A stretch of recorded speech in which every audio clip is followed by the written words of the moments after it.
Hello everybody, it's Yashar here, back again with another video to help you experience something new today. In this video, I will quickly review the Apple 3rd Gen Smartwatch.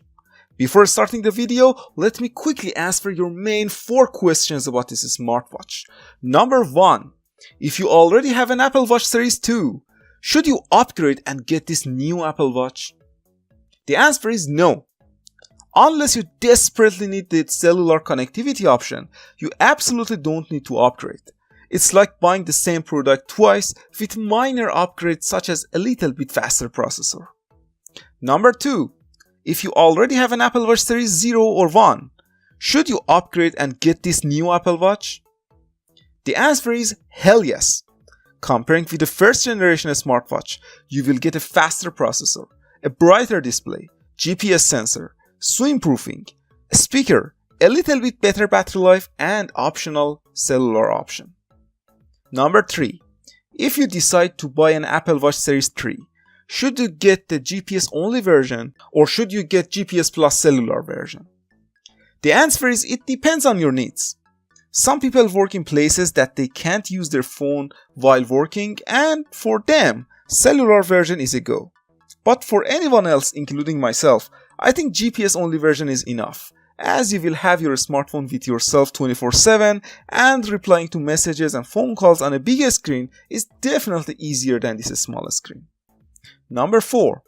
In 2018, between all of the available options, like Samsung Gear S3, Gear Sport, Huawei Watch, LG Watch Sport, Asus ZenWatch 3, Fossil Q Explorist, and so on, is Apple Watch the best smartwatch with the best features in the world?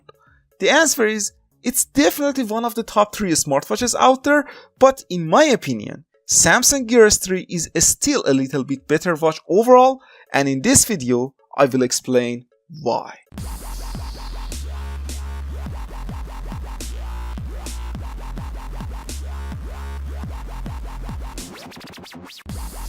Like always, Apple Watch uses the same design and comes in 2 different sizes, 38mm and 42mm. But this time, they have 2 different versions, GPS only and GPS+cellular. It has an OLED display with a resolution of 3019 by 3012. What it means in real life? It means a very bright and vibrant display. You can easily read your notifications in direct sunlight, and overall, the screen is awesome. Cellular version works really good, but there is 2 major problems with cellular version. First, it drains the battery very fast when you use the LTE, and second, as you can guess, using the phone is actually easier than this smaller screen.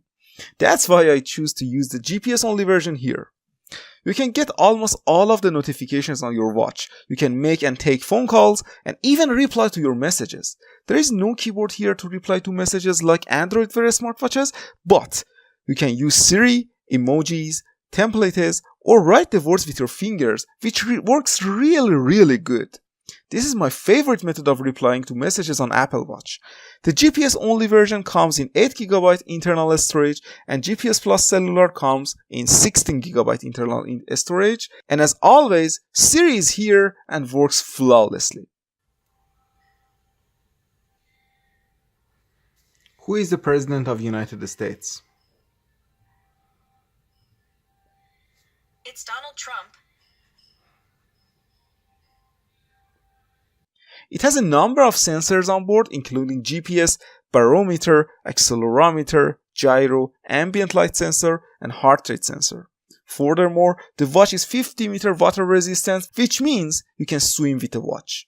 The watch has a lot of sport activity tracking options, especially for runners. The accuracy of heart rate sensor and steps counter is really good and top-notch, but it's definitely not accurate as a Fitbit device or a chest strap heart rate monitor. So yeah, consider it if you want the watch for only sport activity tracking. Overall, I really like Apple Watch Series 3, but like every single product that I review on this channel, there are always some aspects of a watch that I don't like. I will start with the major negative aspects. The first thing I really don't like about the Apple Watch is super limited watch faces / no third-party watch faces. If you never had any kind of Android Wear or Tizen smartwatches, you will think, okay, Apple has enough watch faces for everyone. But if you ever tried a Samsung smartwatch, you will understand how limited are the options on Apple Watch. Personally, I can't find even one single face that matches my personality or has both good looking and enough information. With Tizen or Android Wear, you almost have unlimited number of watch faces with completely different design and complications. We have a lot of third-party watch face designers with different tastes, and every day you will see at least 10 to 20 new faces on each of these platforms. On Apple Watch, you have to choose one of the Apple faces, and I can show you here they are super limited, and honestly most of them looks really bad. Only maybe 3 or 4 of them are good. The next thing I don't like about the Apple Watch is there is no support for Android phones. Apple has a closed ecosystem and it's really bad because it doesn't give you options. If you want an Apple Watch, you have to have an iPhone. I don't like it.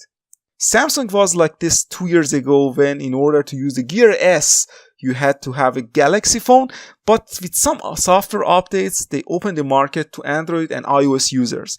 So they give people options. I don't like this aspect of the Apple Watch. Next, price tag.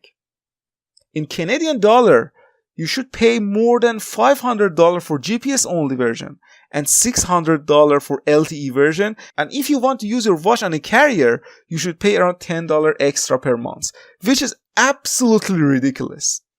This is a very good smartwatch, but come on, $600 is too much. It's too much for this. With this money, you can buy a OnePlus 5 and get yourself an Android Wear smartwatch. And to be honest, you can still do most of the stuffs that you can do with your Apple Watch.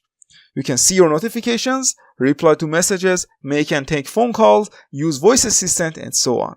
The price is so damn high. Now, I will talk about the minor negative aspects. The first minor negative aspect is battery life when you work out or use LTE. If you don't use GPS and LTE capabilities that much, the battery life is decent. It's really good. You can get around 2 or 3 days of battery life depending on your usage, which is great. But if you use your watch GPS or LTE, the watch barely can finish the day.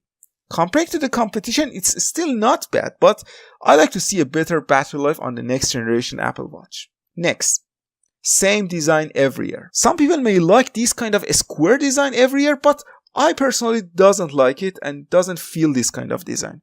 I prefer to see a circular design from Apple. It at least can be an option for some people who like the circular watches. Next, no killer applications. This is the problem of all of the smartwatches, and Apple is not better than others in this regard. For example, I like to see a full Spotify support on Apple Watch. It's still not here, which is disappointing. My final verdict for Apple Watch Series 3 is a 9 out of 10. It's a great smartwatch all around, with a lot of features and excellent build quality, but it still suffers from limited ecosystem, limited customizability options, and a crazy price tag.